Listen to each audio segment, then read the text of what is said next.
ол нәпсіңді қалай сындыруға болады? Қолымыз сәл босай қалса тамақ ішеміз, кино көреміз, жатамыз, инстаграм шықылаймыз, енді рас қой енді ше. Сосын депрессия дейміз. Олай қарап тұрсаң, енді 4 аяқты айуанның тым айырмашылығы жоқ кездеріміз де көп болып кетеді да. Сондай жағдайда қалай?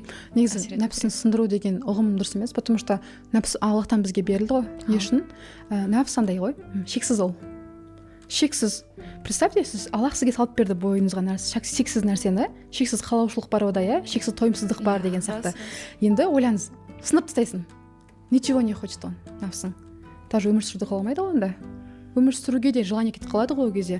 Сол үшін нәпсін сындыру деген біздің қолымыздан келетін нәрсе емес. Біріншіден, екінші нәпсін сындыру деген нәрсе онда өзіңнің айтқан кезде балта шауып тастауың ғой, өзіңе айтқан кезде. Нәпсі бізге не үшін берілді? Соны қарасақ, нәпсі бізге Аллахқа шексіз бара беру үшін келді. Шексіз Аллахқа, шексіз желаниемен, шексіз қалаушылықпен, шексіз тойымсыздықпен бара беру үшін. Мысалы, тойған адам бар ма өмірде? Жоқ қой. Міне, любой бүкіл нәрсесі бар адамға айтсын да, бар дейді. Не қалайсың десең, мынау бар кете береді да. Оның бәрі нәпсіден ғой. Нәпсі қалап тұр. Ендеше не істейміз? Нәпсімді қайта тәрбиелеймін деген сұрақ дұрыс болады да.